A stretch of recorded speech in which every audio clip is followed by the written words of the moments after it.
Okay, good evening. It is 5:30 according to Verizon time. I'd like to, this is going to be an unusual meeting tonight, but I'd like to start with the normal procedure. Let's do the Pledge of Allegiance, please. I pledge allegiance to the flag of the United States of America and to the republic for which it stands, one nation, under God, indivisible, with liberty and justice for all.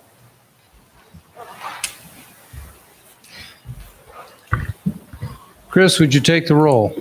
Councilmember Berg, Councilmember Dalby, Councilmember Rowe, Here. Councilmember Stevens, Here. Councilmember Myers, Here. Mayor Lazio. Here. Items on the consent agenda. Minutes from regular meeting number 9 on March 3rd, 2020 as presented. Acknowledgement of February financial report and payment of bills as submitted by the Finance Department. Reappointment of Ann Youngman to the Civil Service Commission, term to expire 4/5/2024, and Donald Krieger to the Planning and Zoning Commission, term to expire 4/1/2025. Proclamation of Kiwanis Day to be observed on March 25th, 2020. Proclamation of Arbor Day on April 24th, 2020. Civil Service Commission eligibility lists of March 4th, 2020, Fire Captain Promotional and Master Firefighter Promotional, and March 11th, 2020, Equipment Operator Entrance. Consideration of acknowledgement settlement agreement between the City of Ottumwa and Elliott Oil doing business as BP Station at 1147 North Jefferson Street. Approved salvage dealer's license renewals for the following: Courtney's Car Crushing and Scrap at 825 Haynes Street, Alter Metal Recycling at 404 North Forest Avenue, Hills Garage at 1002 Harvey, Cars Salvage LLC at 430 North Forest Avenue, and Rosamond's Incorporated at 902 East Main Street, all applications pending final inspections. Setting April 21st, 2020 as the date of a public hearing on the Ottumwa Transit's consolidated funding application. Authorize and approve writing a 2019 Assistance to Firefighters grant for the new fire apparatus. Authorize the city clerk to submit scope of work to OPG3 as ongoing capture and filing processes for documents managed by the city clerk, totaling $1,480 upon completion. Authorize the replacement of an overhead garage door on the east side of the Public Works garage to Clote Door Service for the best bid of $7,158. Resolution number 46, 2020, authorizing payment for renewal of the city liability and property insurance for March 17th, 2020 until March 15th, 2021, in the amount of $449,710.36. Resolution number 50, 2020, approve the purchase of a new 2019 John Deere compact tractor from Sinclair Tractor in Ottumwa, Iowa for the government state bid price of $43,595 for the Ottumwa Airport. Resolution number 51, 2020, approving the contract, bond, and certificate of insurance for the 2020 Ottumwa Street Reconstruction Project. Beer and/or liquor applications for Brenda's Bar and Grill at 618 Church Street, 6-month seasonal license. Main Street Ottumwa temporary license for 4/18/2020 at the Ottumwa Theater, 229 East Main Street. All applications pending final inspections. Is there a motion for the consent agenda? So moved. Second. Thank you. Your Honor, I have a question. Go ahead. We might need Kevin for this, but I was looking at these salvage permits, and in the staff summary, Hills Garage isn't listed. Is that because I drove out there and the fence is full of holes? And that's one of the things that has to be fixed, as far as I know. They haven't submitted all of their paperwork yet. That's one that's pending final inspections. So once they decide if they're going to renew, they'll submit everything and that department will take care of it. So we haven't received theirs yet. Okay. Thank you. Okay. Okay, motion second. Any other questions or comments on the consent agenda? If not, take the roll. Councilmember Dalby? Yes. Councilmember Rowe? Yes. Councilmember Stevens? Yes. Councilmember Myers? Yes. Before we move into the formal agenda for tonight, I'd like to make a few opening comments because this is an unusual set of circumstances. This morning, we received an executive order from Governor Kim Reynolds implementing a public health disaster emergency order that went into effect at 12 noon today. We, the city, based on the ever-changing direction from CDC, the Iowa State Department of Health, and the governor's office, are making changes in our policy and procedure to accommodate the COVID-19 crisis. These are unprecedented times. We will take the necessary action to protect the health and safety of our citizens and our staff. We will provide the necessary and essential services to the city and try at the same time to mitigate the spread of this virus issue. At this time, city offices will be closed to any unscheduled guests. That will go into effect tomorrow morning. And so you will need to call ahead and make an appointment, or at least contact the particular office or department that you want to visit with. And the general number for the city is 641-683-0600, and Katie King can direct your call. We will continue to provide periodic updates on our webpage and our Facebook page. We will be guided by the above-mentioned departments, Iowa Department of Public Health, Wapello County Public Health, and the Wapello County Emergency Management and the CDC office and the governor's office. We are following the governor's order and not holding meetings with more than 10 people present. And that's why the structure of tonight's council meeting is, as you see it, different than usual. We're not allowing more than 10 people to gather here in the council chambers. So with that, I'd like to then move into the regular agenda and ask for a motion to approve the agenda as presented. So moved. Second. Thank you. Councilmember Dalby? Yes. Councilmember Rowe? Yes. Councilmember Stevens? Yes. Councilmember Myers? Yes. Item D, Phil, is there anything you want to comment on or make any statements about before we get into the other items? No, I think you covered that, and we'll continue to update ways for citizens to access services using telephone, mail, electronically, any way that we can accommodate, but also be able to recognize the pandemic that we're in right now. Okay, thank you very much. Item E is an opportunity for citizens to make comments about items on the agenda, and I know we did receive a couple of slips. Chris, do you have those present? Yes, they're for the next section. They will be for the next section. Okay. All right, item F. Authorize the city admin to draft a letter of support for Iowa Mission of Mercy through the Iowa Dental Center to include with the RFP to bring their services to Ottumwa. Recommendation, authorize the city administrator to draft a letter of support. Is there a motion? Move the recommendation as presented. Second.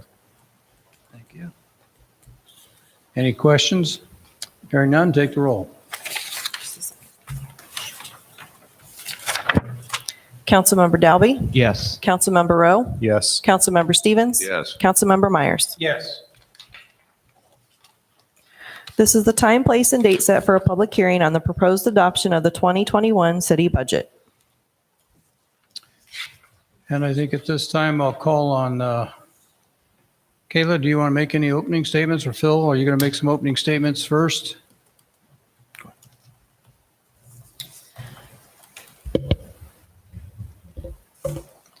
A public hearing has been conducted for citizens' comments prior to consideration of this resolution. The city decreased the transit levy and trust and agency levy and increased the debt service levy. The total tax levy will stay at the 22.4565 on the non-agricultural property. This is a reduction of almost 75 cents from the max levy that was approved. And the agricultural property will stay the same at $3.00375.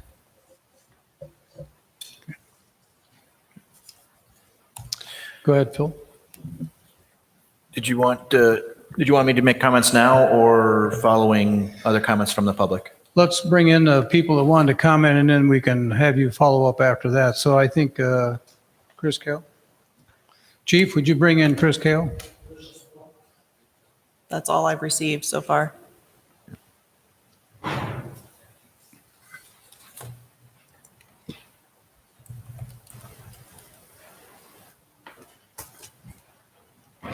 Good evening, Chris. You have the floor.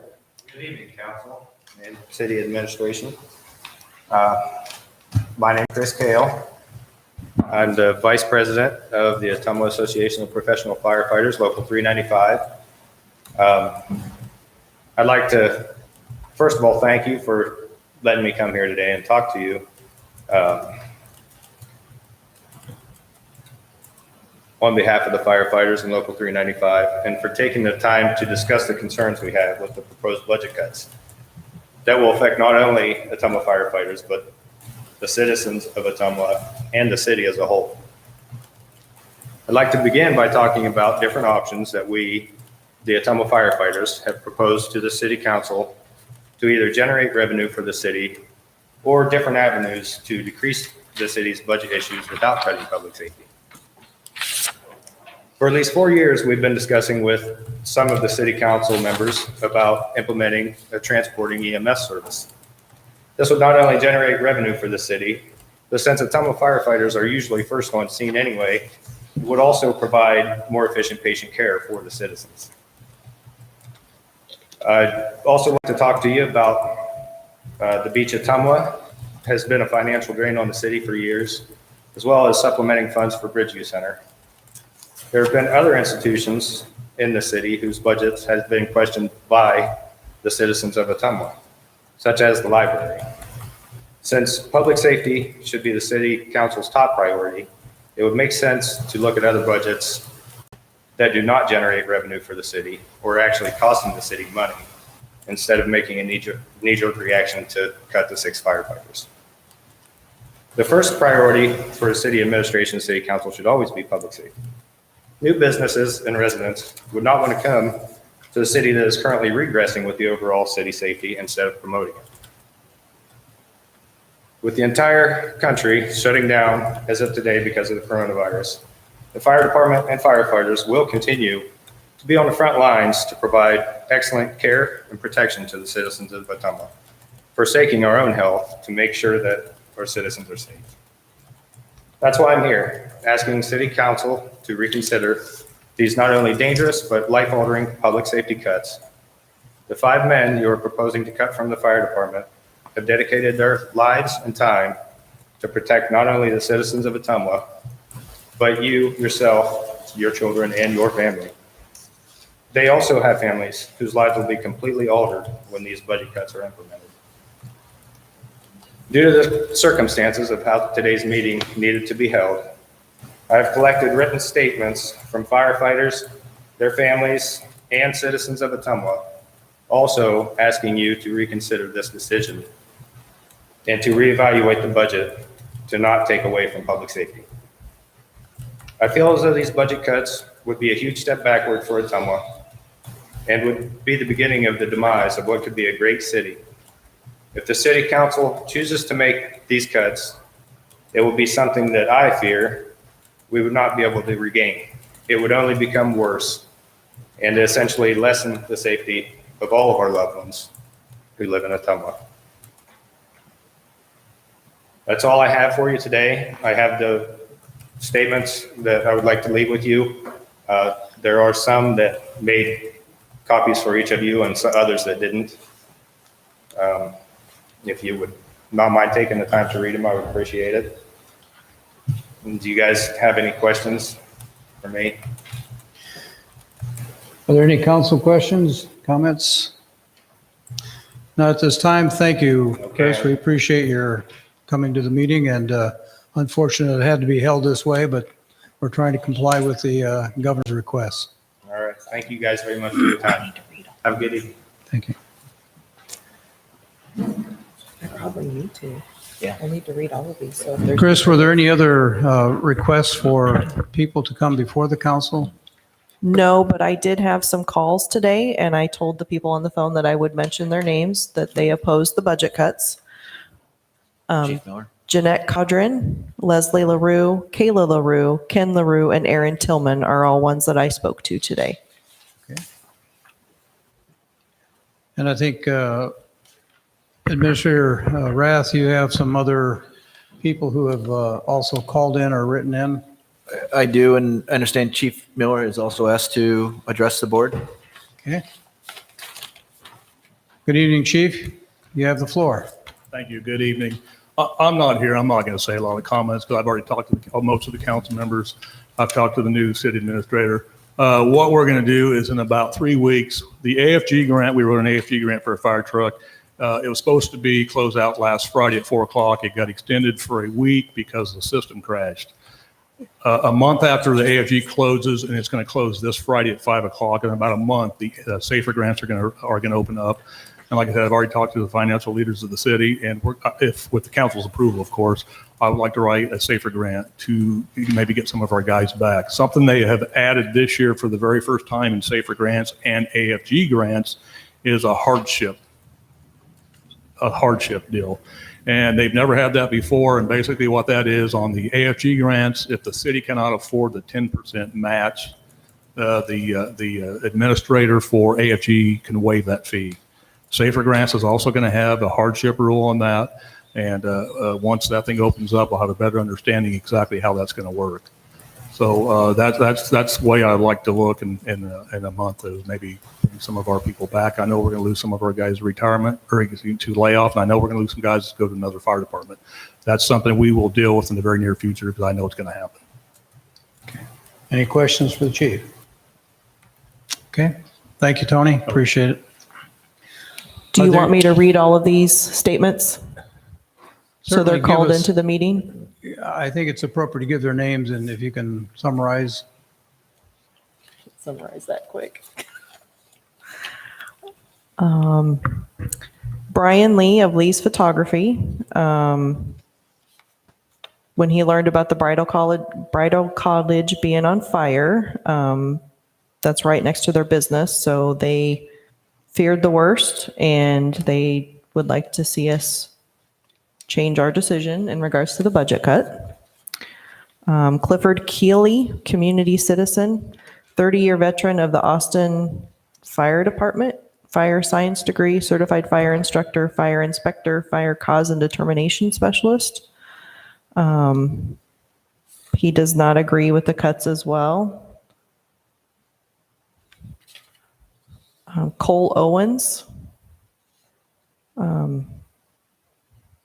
I fortunately will not be as impacted as my fellow members who will lose their jobs, but make no mistake, the rest of us will suffer because of their absence. Jerry Lemieux, who's also a fireman. He and his wife both grew up in Ottumwa. They chose to stay in Ottumwa to support this community. So he is wanting us to reconsider our stand. Braulio Flores is also a current fire department individual. He does not agree with the cuts either. Mel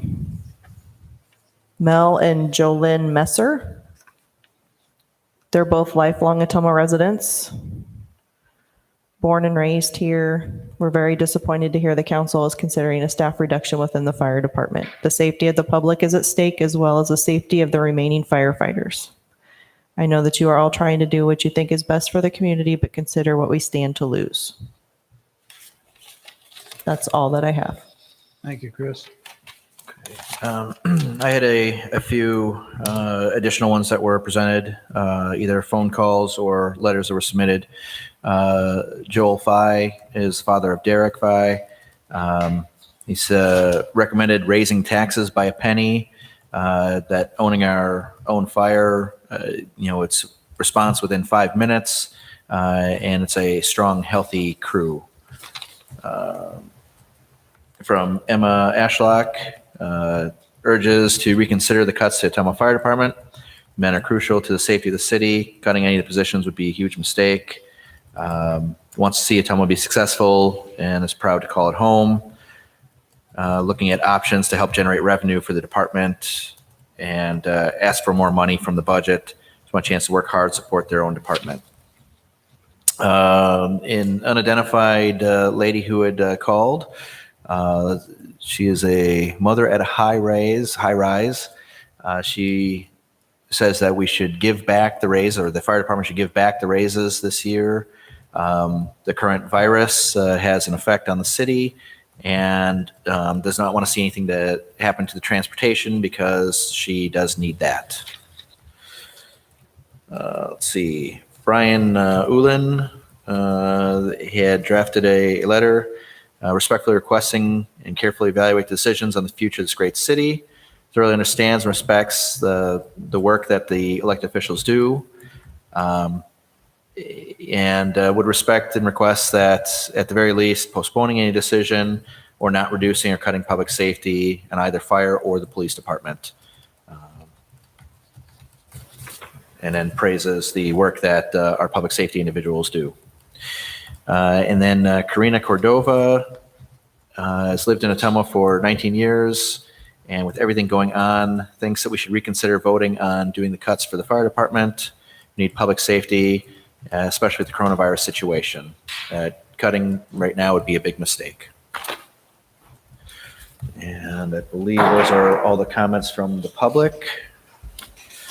And I just wanted to add a few comments myself here that I had the opportunity to attend a portion of the press conference that was held last Thursday by the fire department, and wanted to address some of the items that were presented at that, and even a couple things we may have heard here tonight. Public safety being the number one priority of the city. Public safety is definitely a key piece of the puzzle.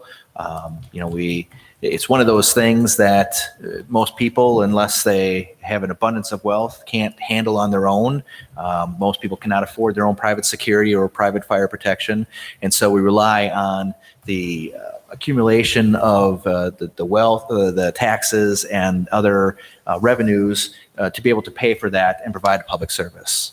At the same time, roads, health and planning. These are all parts of the puzzle that need to be considered.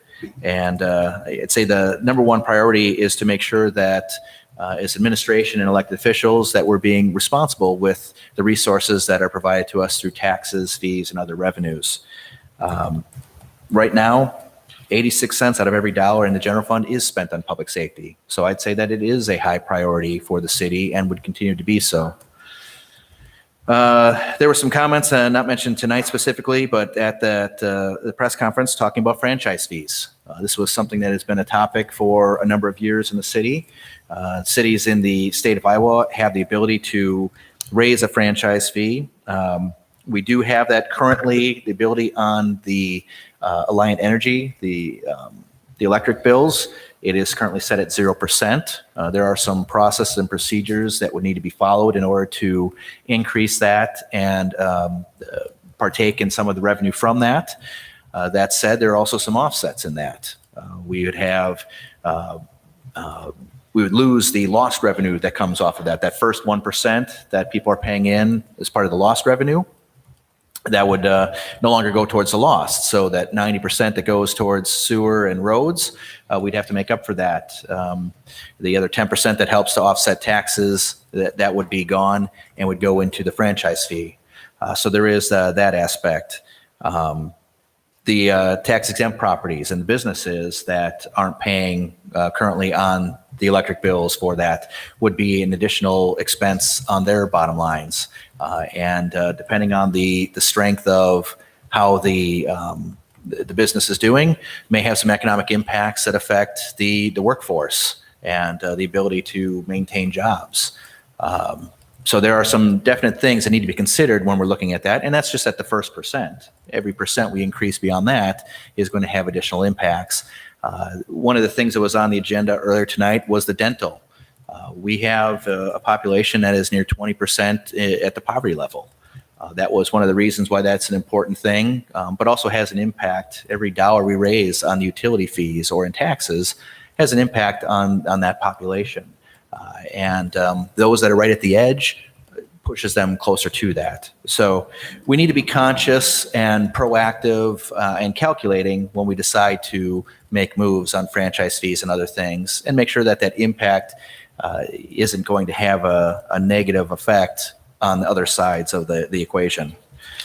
The ambulance service is another thing that is similar to that.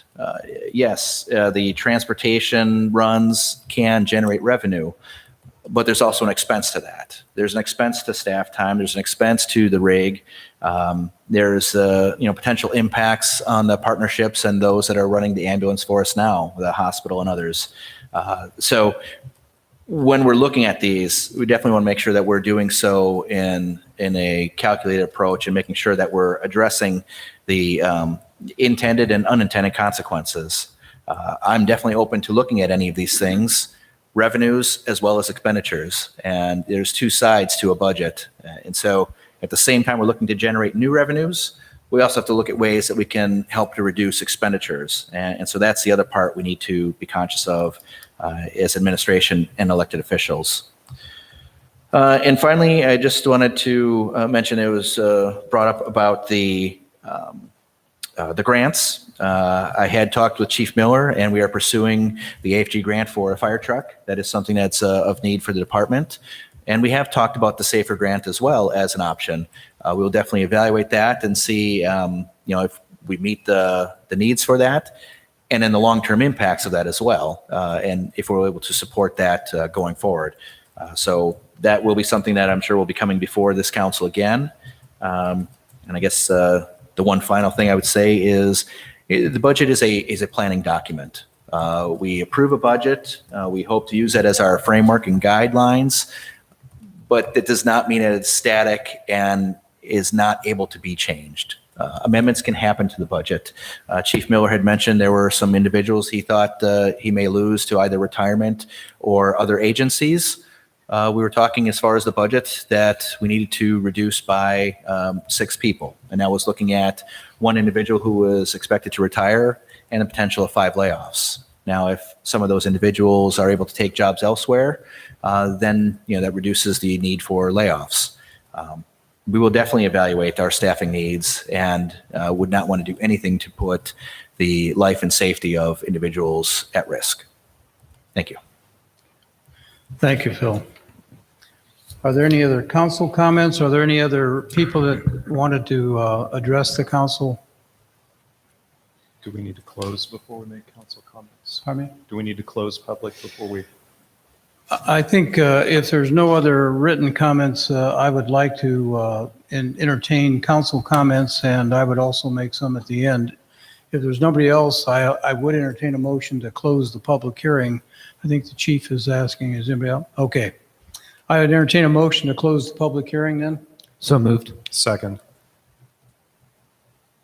Councilmember Dalby? Yes. Councilmember Rowe? Yes. Councilmember Stevens? Yes. Councilmember Myers? Yes. Resolution, I think we have a comment from Councilman. Are you ready to make some comments? sure. Okay, we're going to call on Councilman Rowe to make some comments first before we move on. So I had prepared a statement since we're kind of in a particularly odd circumstance here. This is a moment that a lot of people in Ottumwa have been dreading for no less than 2 years. These conversations and concerns have been ongoing and increasing, and there's no surprise that we sit here tonight on a precipice of success or sorrow. The decision before us is that of mathematics, shrouded in emotion and livelihoods. Unfortunately for this city council, we don't have a win. I assure you that we all place the utmost value in those sworn to protect us. We all place the utmost value in preserving the employment and residence of each of our fellow Ottumwans. We all want fellow Ottumwans to live safely and in prosperity.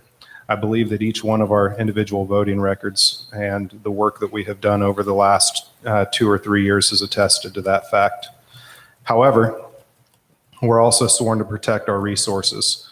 We as a community are tasked to do far more with far less. This isn't about mismanaging funds or not caring. This is about making a decision that will allow us to continue to operate. Our inventory of housing over the last 2 decades has been in decline, and property values have followed. Our infrastructural and human capital costs have increased while our ability to offset them have decreased. Our population has decreased. The state of Iowa has taken resources from our community that would assist in buffering our ability to weather this storm. Our business environment has constricted. State and federal mandates have required borrowing to be used in infrastructure that keeps our citizens safe and healthy and are not avoidable. Now, we are tasked to maintain sustainability for the future of our community. At our current pace, with no change, we are not sustainable.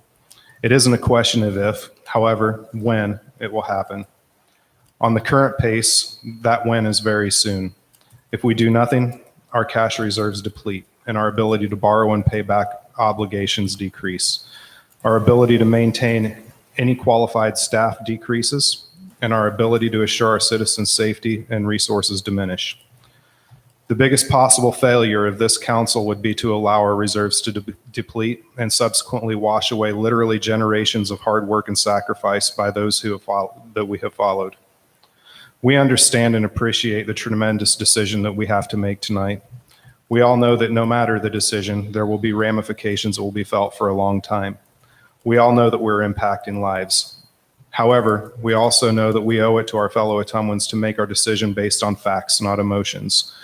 We know that in order to maintain a community in which to pass on to the next generation, we must make a decision that either to the affirmative or to the negative will leave a wound that won't heal for some time. Thank you, Councilman Rowe. Mr. Myers. Yeah, I'd like to make a couple of comments. Shortly after returning to the council, I was involved in a contract vote from the fire department union and was advised by council that it was probably the best way we could go because they were going to take it to arbitration and so forth. And so, but after the fact, when you take a look at that 4-year contract and this same group that doesn't want the layoffs, the same group took a 3.25 increase for the first year, 2% for the next 3 years, which is compounded. So if you took the 3.25 the first year, added 2, you're at 5, you're at 7, you're at 9. And they had to have known because they saw the facts that we were submitting a deficit budget. So that concerns me that we didn't, apparently they didn't see, we didn't see, but why we didn't work better on that contract or see if we could. I think we tried.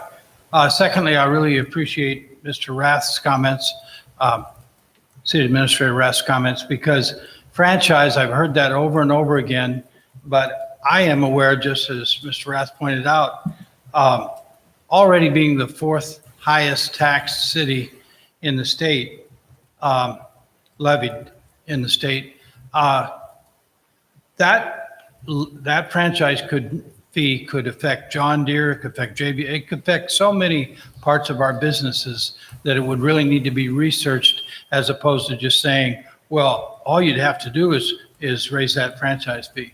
And then I also like the comment on EMS, which I've fought for years with the fire department. We have a for-profit hospital that provides ambulance service.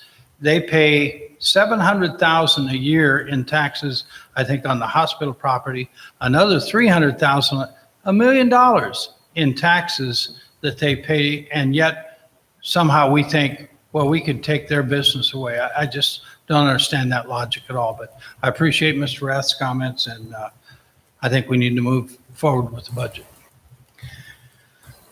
I too would like to make a couple of comments. I really struggled with this because during the interim, before we had a finance director and before we had a city administrator, I did step in and offer to serve in that capacity, and I took that responsibility very clear, and I felt it was my duty to be sure that the taxpayers' money was being spent appropriately and wisely. I looked at every line item in our budget more than once. And it concerns me that statements from the fire department that there are allegations that we've been mismanagement of the city funds. I resent that. The fire department has never missed a payroll or a reimbursement that was due to them. The city has not missed paying bills on time. Our annual audit has not shown any inappropriate use of funds, and it was a clean audit. There's no evidence of financial mismanagement. So to make that statement without fact it's a disservice to the city. During negotiations 3 to 4 months ago, you mentioned you had reviewed the city's funds and you came to a different conclusion about our balances and reserves. I was at that negotiation meeting and I asked personally that you share that information with the city team. And to date, I have not received any information from the fire department about those financial pieces of information. Making, again, general statements without data and information to back it up does not support making a change in budgeting. You said we weren't willing to talk about franchise fees. They come up a lot. 3 years ago, Bob Jay, our finance director, and Andy Morris, previous city administrator, made a presentation to the council, and most of you were there. They did not recommend going in that direction as it would put a hardship on some of our major businesses and also put a strain on the county budget. This should have been brought up during the negotiation process. You have a duty to bargain in good faith, and if you think there are ways to increase revenues, you should share that with the city team.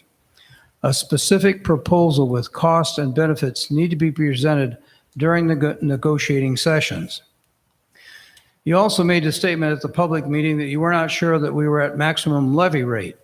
If you will check, you will find that the $8.10 per $1,000 is set by the state of Iowa. It has been that way for a number of years, and the city is not at liberty to change that. You could help us lobby our state senators and representatives to get this changed. We need to work together as a team. You also say the city could raise a penny sales tax to increase more money for public safety. In that same order, the state requires a public vote on that. That's not something the council can do on its own initiative. I also resent the fact that you keep suggesting that the Southside Fire Station is going to be closed. In my entire time working here at the city, I've not heard anybody mention anything about closing the south side, and that just becomes an emotional issue that scares people. I don't think that's helpful. There's been talk in the fire department about taking over the ambulance service. First of all, I agree. The city should not be competing with private business. Also, you have not presented us with a specific proposal as to the investment and cost of operation. We did take a team to Fort Dodge 2 years ago, and I believe Councilman Delby was with us. After reviewing their operation, it was determined that to buy the equipment and fully staff a billing and collection office to operate this new business would not be a net gain. We also decided at that time not to move forward with that. You say the fire department is one of the lowest paid city departments. Yet firefighters are paramedics and have almost full-time jobs at the hospital. Where else can you work a full-time job and have enough time off to be able to work a second job? Your contract is the most generous in terms of days worked and time off. The fire department staff average 10 days a month when you count for their time off and vacation leave. No other contract in the city provides such a generous schedule. You also talk about the need to have a second job when the city pays 21 of the current 30 firemen over $90,000 in total compensation. If you were concerned about losing positions, the option to take the pay freeze, which was mentioned by one of our citizens this evening, was offered during negotiations, and it should have been considered seriously, but it was rejected. You were told that if you bargained for more than what the other units received, that your department would have to shoulder a bigger cut. You also made an emotional issue about layoffs. We are bound by your contract and are following the union contract, and your seniority schedule sets who will be laid off. You say we don't encourage the use of grants. Grants are good for specific things and programs, just like we heard about the FTA or whatever it is, FGG fire grant tonight. But it doesn't do much for ongoing payroll costs. A grant is accepted, the city must be able to continue the funding after the grant runs out. There's also been concerns about the cost of doing streetscape and why that money couldn't be used for the fire department. The city is doing the repairs and sewer works that using sewer and road use tax, infrastructure work that we would have to do in the future. The sewer fees and road use tax cannot be used for public safety by state law. The waterworks is also part of that process and replacing water lines in this project. The decorative part of the streetscape is being paid by a grant from private money. Roundabouts were also mentioned as an unnecessary cost. They were evaluated 4 years ago as part of the traffic light system, which was in need of replacement. Safety history for vehicles and pedestrians in that area was also reviewed and discussed. The high cost of light replacement, safety of pedestrians and vehicular traffic, and partial grant from DOT made this a good option.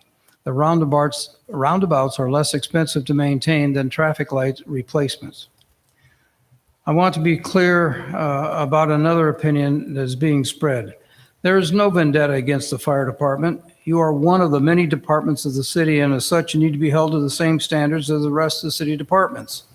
Yes, we want you to generate revenue when you can, and we want to hold down your expenses. But you're not being singled out. You're being held accountable just like all the other departments.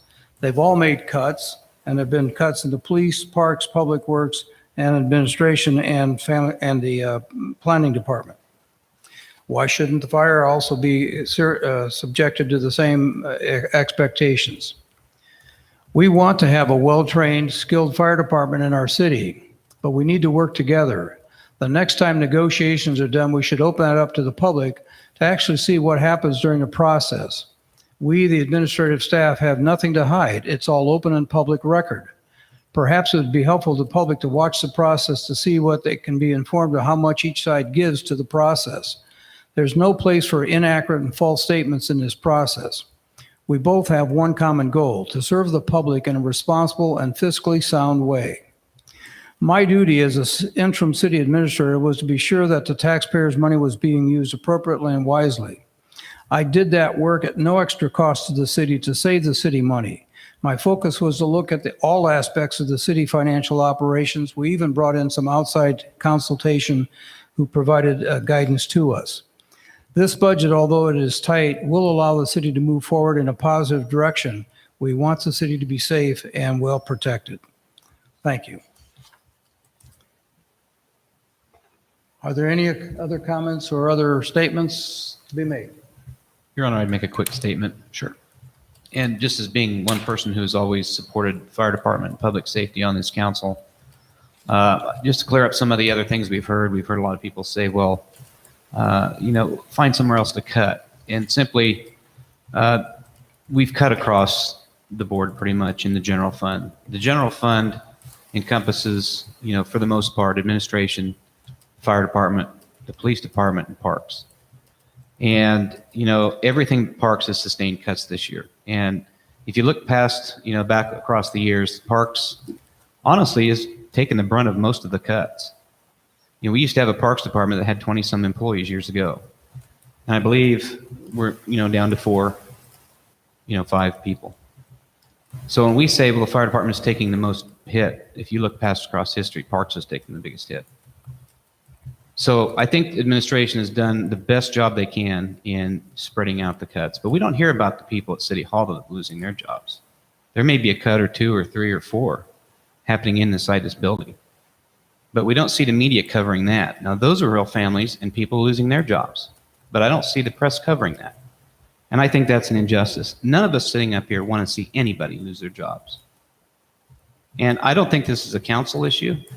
This is not a staff issue or a problem. This is simply a mathematical problem.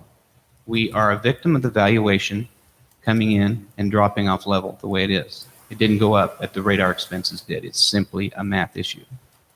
Unfortunately, that's the way it is. People ask, well, why did you staff the fire department when you knew that this was coming? And I think I need to clear that up. Several years ago, I met with the leadership of Local 395. And much like they are now, they made a call to the media and to the council to staff the department. And so we met with them, and Bob Jay, our finance director at the time, gave us the outlook. And so we sat down and said, now listen, we have always been supportive of the fire department, and we want to staff and see a fully staffed fire department. That obviously is our stand. It's been the city's stand for years. The more public safety we have, the better off we are. Unfortunately, we're in a position that if our valuation falls or if it stays stagnant and we staff this department, that you will be the first ones to be laid off. But it seems like that didn't matter. And I think, Councilmember, you were in a couple of those conversations. They wanted the staffing levels, and so did we. So I made the motion, and it got a second, and we staffed the fire department to a 32-man department. And in 2 years, unfortunately, here we are at the position where our valuation leveled off. So our increases in pay went up 2%, and unfortunately, our valuation didn't. And we are simply sitting here, the victim of our valuation. At the same time we were having these meetings, the police department was also going through some issues. We were having trouble recruiting officers. We were having trouble keeping officers. And I kind of take offense to the fact that instead of propping up our entire public safety department, we're going to sit here and tear down one half of them for the betterment of everybody. Instead of having a strong police department and go through some trouble in the other side and maybe, wait and see if we can bring them up, we're going to sit here and tear down the other police department to try to make everything go down. And I take offense to that. I think the best course of action is to weather the storm here as best we can and see what the future holds. The future may hold a valuation increase where we may be able to add firefighters. I sure hope that's the case. Nobody here is saying it's never going to go back. But unfortunately, at the time we're sitting, we have to make these adjustments. You heard the mayor say, you heard Councilmember Rose say, our job, we have a fiducial responsibility of the citizens of Ottumwa to make sure that we keep the money, responsible. We keep our budget responsible. Our citizens elected us to do nothing but that. And I think that's the decision we're faced with tonight. So, with all the things that are going on in the world today, we've got a responsibility here. Things don't look real good right now, but that doesn't mean the future can't be better. And I think it can be. I think this council has made investments in downtown. They've made investments that may prop that evaluation up, but it may take a year or two.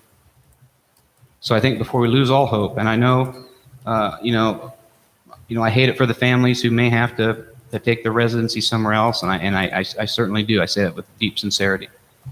I've been the victim of a permanent layoff in my lifetime. I know how it feels. But I think there are better days ahead. And so with that, Your Honor, I will turn my time over to someone else who wants to make a comment. I guess I'm not going to sit here and repeat everything that was said, but I totally agree with what Dalby just said and most of the other comments that was made here tonight. We're backed in a corner. There's nothing else we can do. And I think you got to realize our taxes have to come up. And how do they come up? We got to do more things in the city, like getting rid of more derelict houses and trash in the yards. So maybe somebody might want to live in Ottumwa and build our tax base. This has been an ongoing fight for years. And believe it or not, it'll take a while, but that'll make a big difference if we can get the community looking better. And we need all the help we can get with new homes or whatever, industry, whatever we can get. But just to say, I agree with what's been said here tonight. And Dalby, you put it very well. Thank you. Thank you. Okay, Chris, if you would read the resolution. Resolution 45, 2020, adopting the annual budget for the fiscal year ending June 30th, 2021. Recommendation, pass and adopt resolution number 45, 2020. Move the recommendations presented, Your Honor. Second. Thank you. Any comments or questions or any further discussion? Hearing none, take the roll.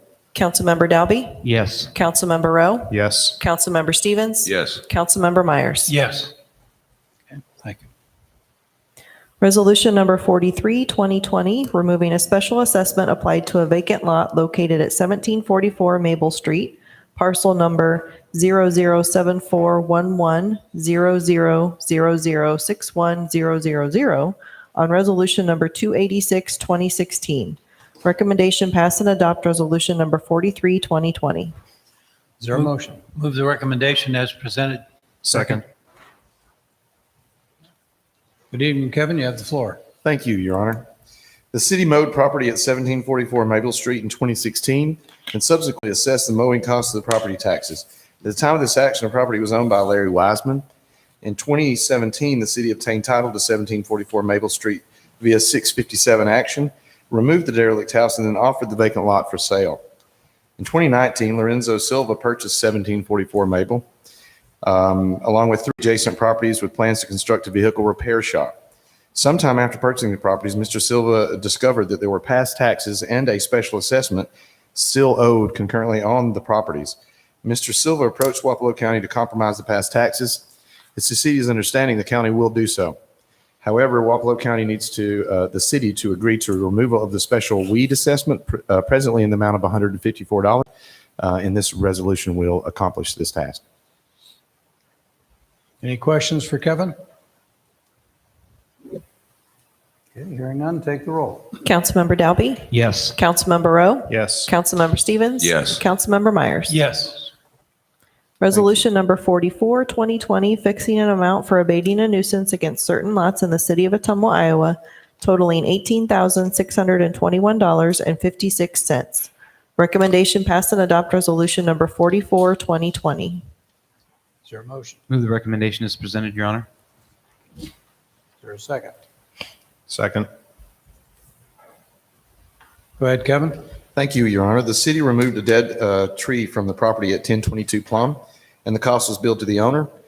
In addition to that, on this resolution at 137 South Van Buren, city nuisance abatement costs totaled $16,811.56 as a result of demolition, removal of water service, and other activities undertaken on that derelict lot.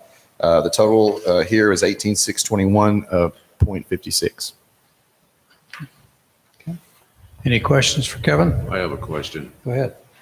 What kind of a tree would take $18,000 to take it out? I'm sorry, I should have made that more clear. $16,811.56 of this for 137 South Van Buren included the demolition, asbestos removal, and removal of water service at that location. The tree removal was at 1022 Plum, and the total cost of that tree removal was the remainder of the total of $18,000. Tree removal was about $1,800, as I recall. Yes, it was, which is about a typical cost of a dead tree removal. Any other questions, comments? Thanks, Kevin. Okay. Sorry for Hearing not none. being clear on that one. Hearing none, take the roll. Councilmember Dalby? Yes. Councilmember Rowe? Yes. Councilmember Stevens? Yes. Councilmember Myers? Yes. Thank you. Thank you, Kevin.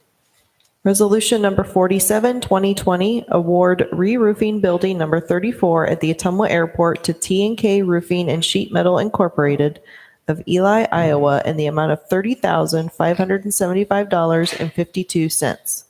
Recommendation pass and adopt resolution number 47, 2020. Is there a motion? So moved. Second. Thank you. Good evening, Chris. You have the floor. Thank you, Mayor. We had a severe windstorm at the airport in October of 2019, creating some damage to the main roof of Building 34 at the airport. After inspection by the insurance company, they determined that the roof needed to be replaced. The airport received a claim check for $37,376.85 after deductible. 8 bids were received on April 4th to replace the roof. This resolution awards the bid from T&K Roofing and Sheet Metal Incorporated of Ely, Iowa, in the amount of $30,575.52. This was presented and approved by the Airport Advisory Board on 3/10 of 2020. Any questions for Chris? Hearing none, take the roll. Councilmember Dalby? Yes. Councilmember Rowe? Yes. Councilmember Stevens? Yes. Councilmember Myers? Yes. Resolution number 49, 2020, award CSO Phase 8 Blake's Branch Division 1 project to Langman Construction Incorporated of Rock Island, Illinois, in the amount of $11,742,070. Recommendation pass and adopt resolution number 49, 2020. Is there a motion? Move the recommendation as presented. Second.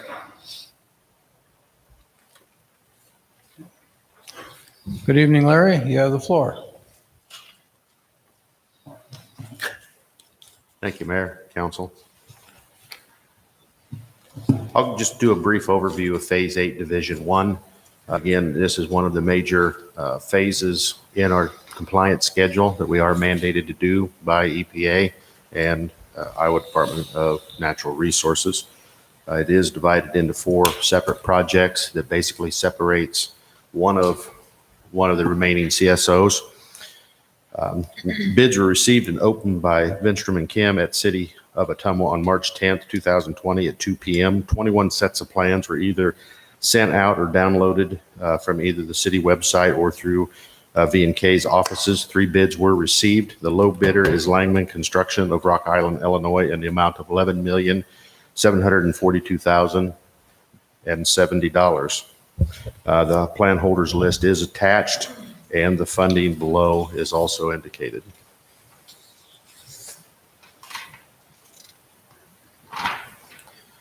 I'll entertain any questions. Any questions for Larry?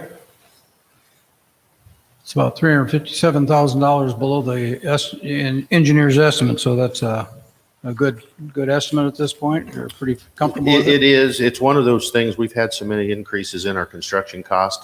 It's really hard. It's a moving target over a 2-year design period. It's one of the things we face as we see different items within our constructions, increase by 10% annually. So it's really a hard target. And then again, these projects are large enough, you limit your pool, and then depending on who their subs are, Langman intends to use as many local subs, and we'll bring that forth and give you a kind of a local sub list as we're provided that. So, yeah, Larry, one question, or at least for me. So this is Phase 8, Division 1, Correct. and it'll take approximately 2 years? It'll be 2 years and probably bleed over into a third for finish up. We're hoping the main backbone and all the major connections are done in a two construction season, but we do anticipate the second half as far as final cleanup and punch list items and stuff rolling into a third construction year. Okay. And so prior to your being ready, but you'll bring information to us on moving into your second phase? Well, for Division 2? Yes. Yeah, we all have a lot of different contracts up to that point. That's one of the things that we will start using SRF funding. If you notice, this one's local funding that we had funded through TIF and road use and the sewer fund balance. We will bring forward different contracts for like environmental. We still have to bring forward the design contract. There will be construction observation contracts and stuff that come forward even for Division 1. So there's multiple steps in this process. We'll be bringing back documents. By the time we bring documents back to you, then we'll have construction schedules and get an idea after sitting down with the prime contractor what his schedule of operations would be. A lot of times contractor sees it differently from a construction. They might start in 2 locations. We don't know yet where they're at on the number of crews. So there's a lot of things that we pin down as we move forward. Yeah. Thank you. Any other questions or comments? Okay. Hearing none, take the roll.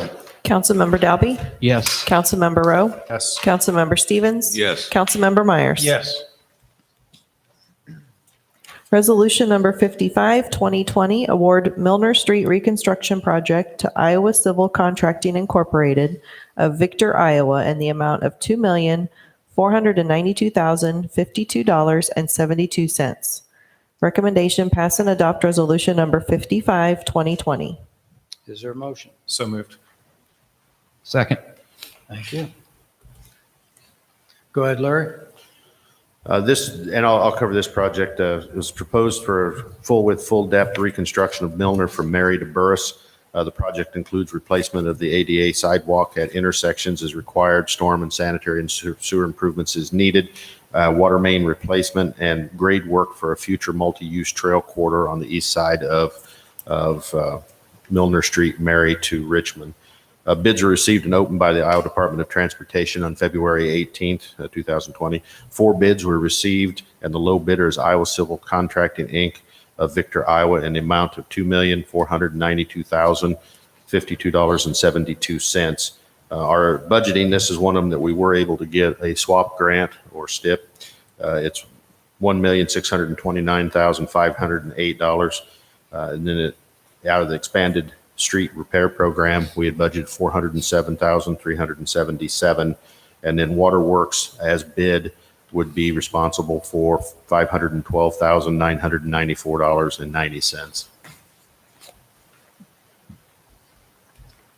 Any questions for Larry? Major project. Well, it's one that's been in the works for several years. If you remember a couple of different phases we did on South Side, I think it was Phase 3, Division 1 and 2 separated this area in previous work. So a lot of the underground has been done previously, and this is to actually bring the surface up and meet what we stopped from Richmond to Burris. All right, if there's no further questions, take the roll. Councilmember Dalby? Yes. Councilmember Rowe? Yes. Councilmember Stevens? Yes. Councilmember Myers? Yes. One other item we will be bringing back, we did receive a grant for the multi-use trail. Those plans are in the process. That'll be coming back probably in June or July. And that'll follow this project, but probably run concurrently depending on who the successful bidder is. Okay, good. Okay. Ordinance number 3172, 2020, amending Chapter 2 by deleting Section 2-79 entitled Conditions of Employment for City Administrator and inserting new Section 2-79 of the Municipal Code of the City of Ottumwa, Iowa. Recommendation passed the first consideration of ordinance number 3172, 2020. Is there a motion? Move recommendation A is presented, Your Honor. Second. I'll make a few comments and then maybe call on City Attorney Joni Keith to add to that. You may recall that during the hiring process with City Administrator Phil Rath, we talked about making sure that he felt comfortable and accepted in the process of making some very difficult decisions, both of them being finances and long-range planning. So looking at our ordinances, it's been in the past ordinance that it only took a 3-person vote to remove the administrator, and certainly with the decisions that we're going to be faced with, wanted to provide a little bit more security and I think a sense of we want him to do what's good for the city in the long term, and make it a different situation by requiring a supermajority or a 4-vote majority to remove him, unless, again, there would be some gross misconduct. I did talk with several other communities and League of Cities, and this seems to be a very common practice, and I thought it would give him the security and assurance that we want him to stay and be part of the community and make the tough decisions that he's going to be faced with. So with that, Joni, do you want to add anything? I think I've mentioned this to most of the council, but want to have a chance to ask any questions. Phil, you're free to make any comments too if you want to make some. I don't have any particular comments, but if there's any questions, I can address those. You kind of said, I mean, if gross misconduct or anything else that wouldn't be for anything for a cause, I would see you would have the votes to make a decision like that. This is more so for the at will or other, at the pleasure of the council, so to speak. Again, it's not a hurdle that councils can't get past, but it does provide a little security in knowing that it's not necessarily one election away from a decision. It would take a little bit more than just that. I think you've got 3 people up, plus the mayor in the next 2 years. Decisions like tonight and tonight's budget are tough. They're tough for council, and they're tough for people in my chair and the finance director, Caleb Mulder's chair. So it helps with just providing a little security to knowing that we're on the right path and helping to make the recommendations for the council. Very good. If there's no other, Your Honor, I just have a quick comment on this. Unfortunately, speaking from experience in this situation, very rarely in my experience has it ever been in a situation where a city administrator has ever been dismissed. It very rarely has ever been, at least in our community, and I don't know the history before our councils, has ever been a split vote or a contentious vote. It usually is a unanimous decision. So this seems to pretty much fall in line with what I would think would be a recommended practice in as volatile as a city administrator position can can be and has been in the past, not just here, but anywhere.